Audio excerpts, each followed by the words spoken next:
Good morning, everyone. Well, almost afternoon, but out where Jessi is, it's definitely morning. So, good morning, Jessi. Good morning. Excited to have you today. My little bumpy today, so I hope you'll hang with us and hopefully we can make it through. Um, welcome everybody who's tuning in. Thank you for being with us. We hope you find the session today helpful. I am super excited today to have Jessi Burg, CEO and founder of Outgrow Your Garage, and I want you to talk about your business a little bit too. Who's here to talk about how nonprofits can more effectively choose vendors that align with their mission and goals as an organization. So, this could include things like supporting women and BIPOC owned businesses, working within a specific community, or how to structure the RFP process.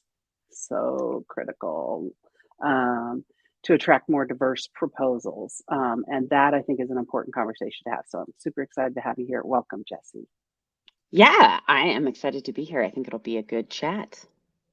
Yes, thank you. And just by way of introduction, I'm Libby V, nonprofit champion and founder of Libby V and Associates. And through visioning and strategy work, leadership coaching, development support, organizational and board development, our nonprofit leader clients successfully raise more money and have more impact.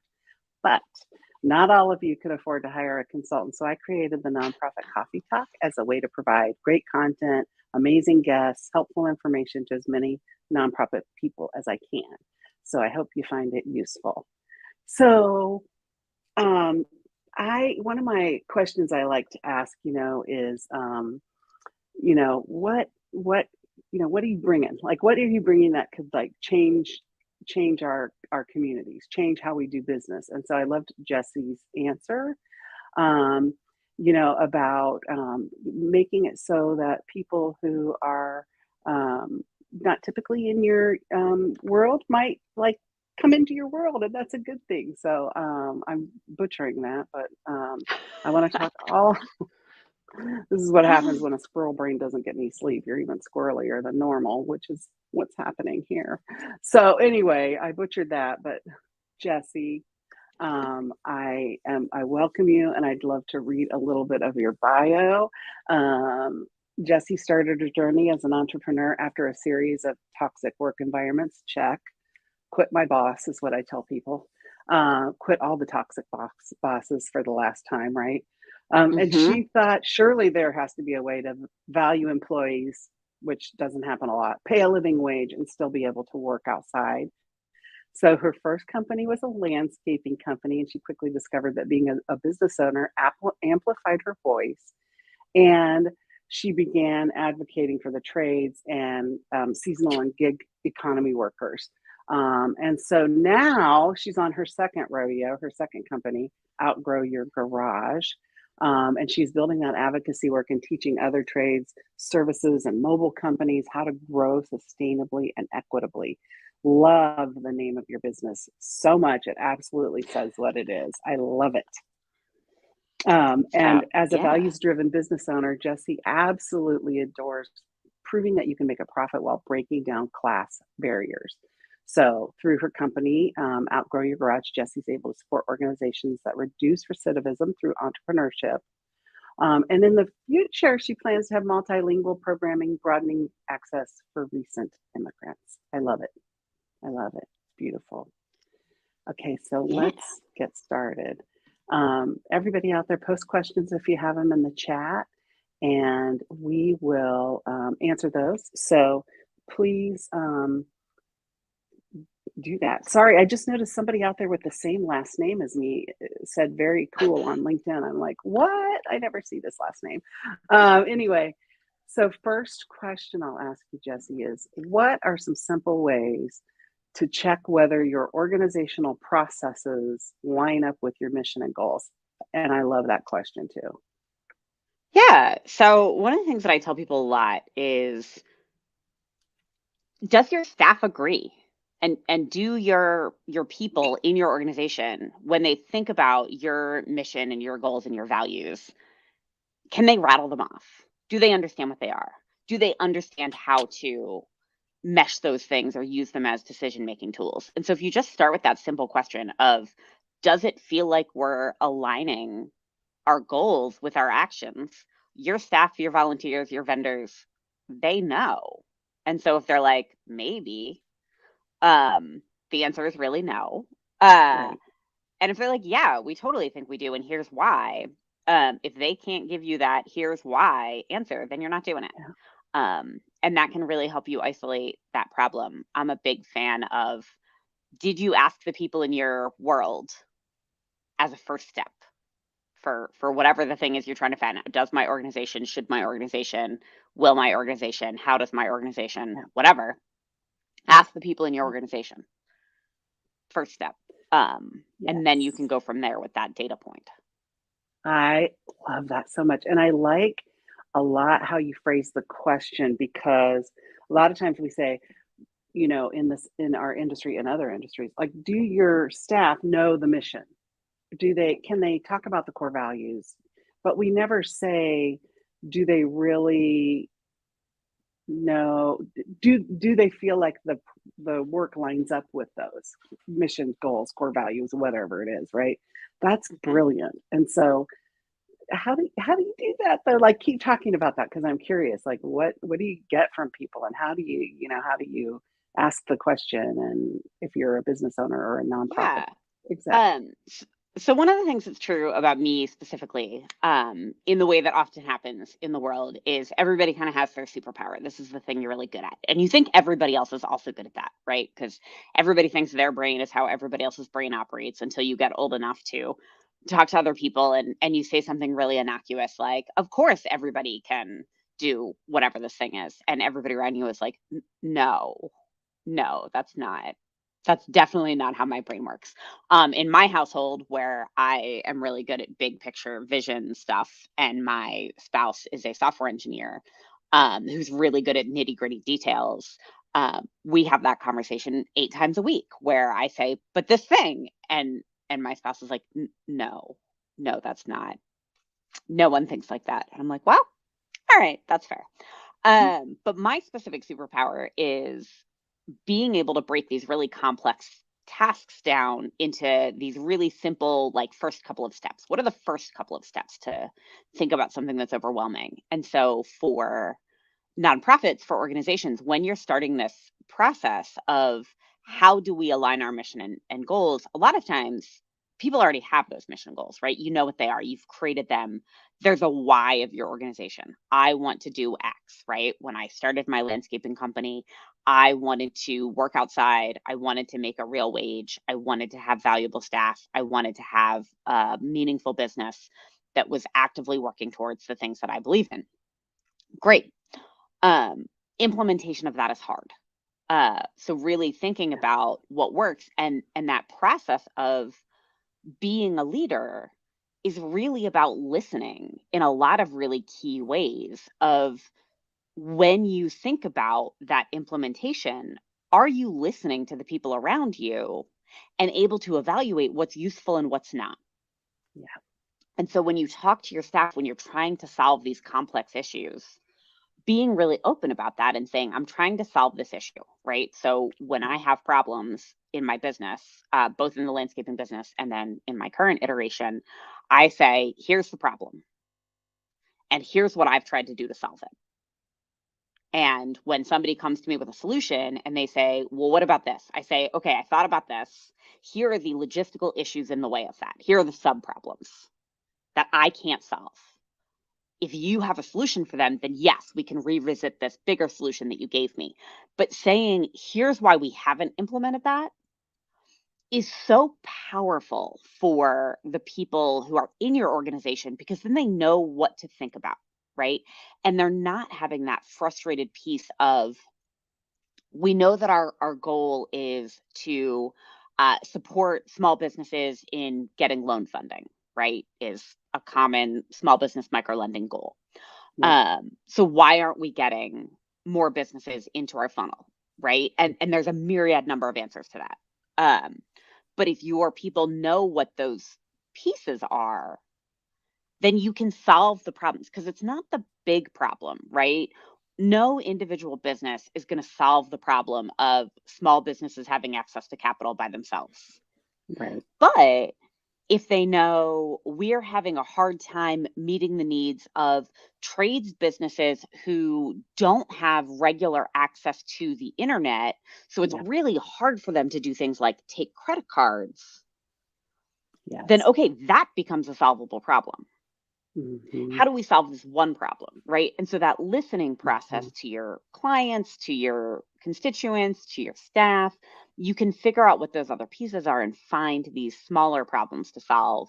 And that really helps with this bigger picture of great, as we solve these smaller problems, how are our mission and goals becoming a guiding point? Does this solution align with that? Yes or no? Yeah. Oh my gosh, I love what you said so much. That is so respectful. So it does a lot of things, right? Like it demonstrates that that you value their input, that you're actually listening, that you're thinking it through and problem solving with them, right? And it's just so respectful of staff, that often just get the short answer of no, we're not going to do that because we did it before and it didn't work, or no, we can't do that. I love it. That's fantastic, which goes a long way to just having employees who feel valued, which is what you are after, right? I love Yeah, that and so much. And if you set it up well, it can funnel down into the entire organization, right? Nobody is going to Hmm. expect if you are a large nonprofit, you have 50 or 100 staff, you have a lot of people, you have a lot of volunteers, you're this big organization. Nobody is going to expect the executive director to have a conversation with a volunteer 2 weeks in about why they Right. have set up every single process. Like that's not going to happen. But if everybody in your organization is understanding that decision making process, when the director says to the leadership team or the board, here's why we're making this decision, and everybody is aware of that structure, Mhm. then it's a lot easier for the volunteer coordinator to say to that new volunteer, this is why we do things this way. Mhm. And after you've been here a little while, then we're happy to have a conversation about once you understand it a little more, then we can talk about things a little differently. Um, but having that decision making process run through your whole organization Yes. is how you get to have those answers where it's not everybody expecting the executive director or the assistant director, whoever, these people who are really thinking Mhm. broad picture all the time. Mhm. um, they don't have the time to justify every little decision all the time. But if you're open about why those decisions get made, then it's a lot easier for that to go through all of your Mm. lower managers in your hierarchy, and everybody kind of gets that process. So you're really co-creating that, and those things are rising. I don't think there's a big push right now for flat organizations where everybody is equal. Mhm. And I think that's great if you're an organization of five. I Right. think it becomes unwieldy once you get 10, 15, 20 people. Mhm. So as you get bigger, like that's not practical. You ultimately Right. need somebody who's making those decisions, right? Yes. Yeah. And so working out those ways of honoring opinions here to group them together and make them be honored all the way up and down is a Yeah. really important part of that growth process. Yeah, and it seems like if if there is that sort of culture, right, in an organization where we really listen and get feedback, and then when the little decisions just need to be made, like by one person, in a vacuum, I would think that everybody else would just kind of trust that they've just decided that it made sense not to run that one by everybody, and they're just like, yeah, they probably Yeah. accept those decisions, Mhm. as the right ones, Yeah. that seems to be how the culture would be Hmm. with this whole thing happening, Yeah. Yeah, and Trust is sometimes huge. trust is huge. It's everything with people, right? It's everything with employees.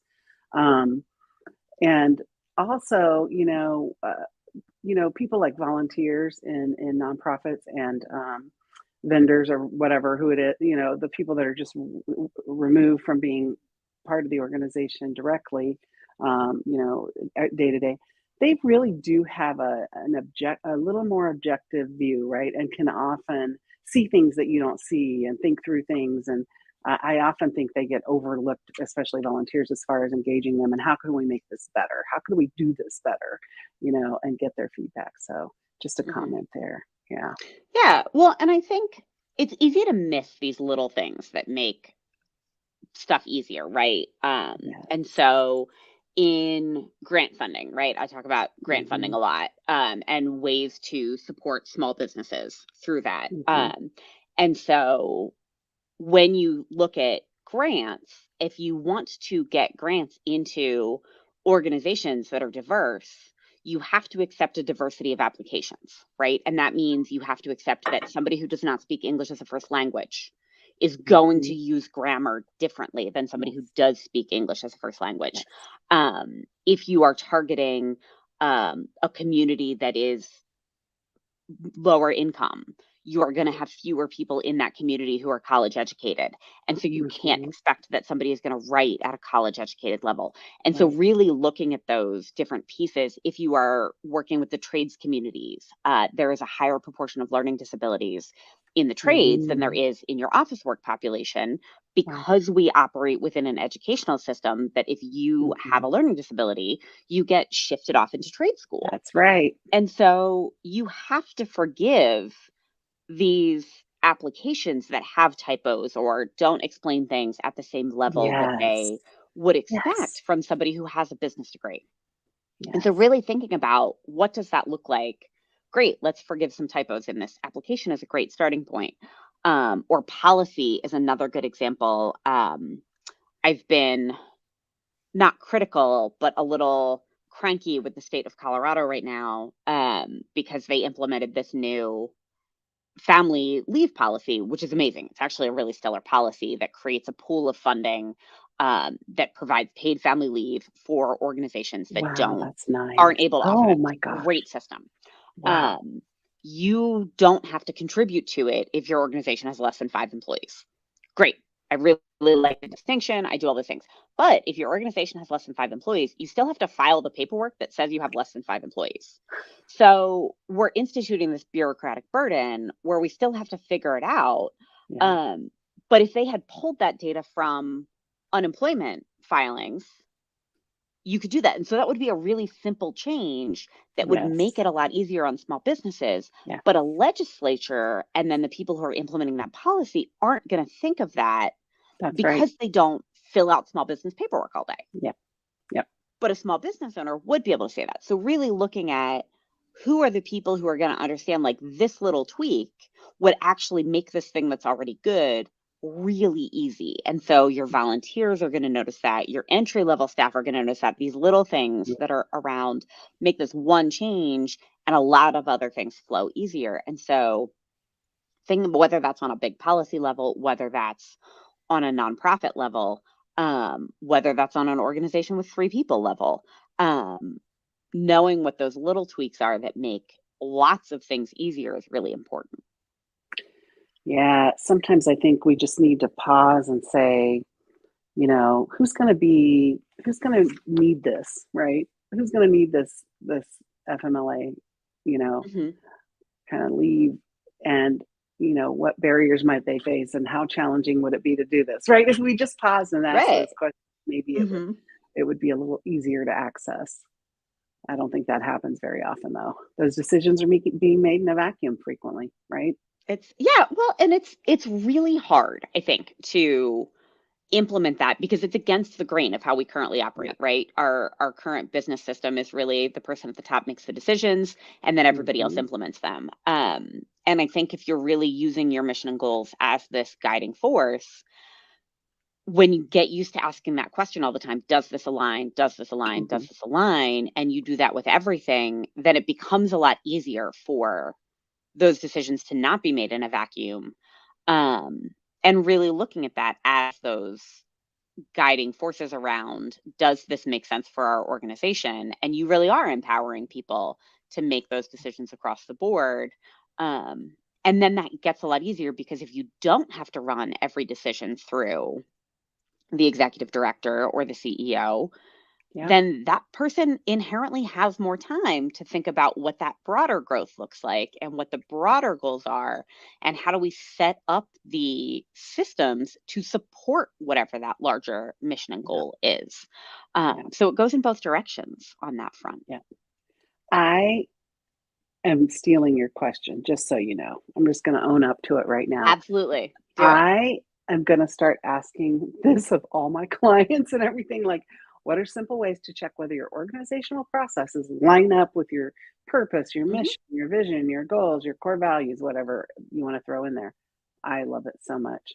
So, Yeah. do you want to just pause and like recap some the simple ways to check, or keep going Yeah, we can do a quick down this quick path? little recap because we've said a lot of things. Yeah, I So the love it. biggest one is always talk to the people on your team. Yes. They will know. And step one is, do they actually know what your mission and values are? And if they don't, Yes. they should. And then Yes. step two is, do the things that we do feel like they line up with that? Why or why Yeah. not? And Yeah. that's the starting point. Um, and then when someone comes to you as a leader to say, should we do X or Y? The answer you give is, well, let's run these against our mission and values. Which one Mhm. aligns? Which one Mhm. fits better? Um, and that way you can make those decisions easier, because that's what your mission and values are for, is to be that Right. guiding force of your organization. That's right. So you They just should be aren't. checking against them all the time. Yes, and they're not just like to put on your website or put in a grant application or, whatever. They Exactly. are actually to guide your work. Hmm. They're Hmm. there to guide your work and how you do it. I love it. Exactly. That's beautiful. So, I know that you have something fun coming up, a secret pilot program. Are we at a I place where do. you'd like to talk about that? Yeah, we can talk about that. Okay, good. I Um, want you to share that. Yeah, absolutely. So Outgrow Your Garage is my company, and we do effectively asynchronous learning, right? So this conversation we've been having about how do you align your mission and values and goals, that's something that we bleed into the online courses that we put on, right? And so historically, our courses have really been for small business owners who are just getting started. We focus on operations.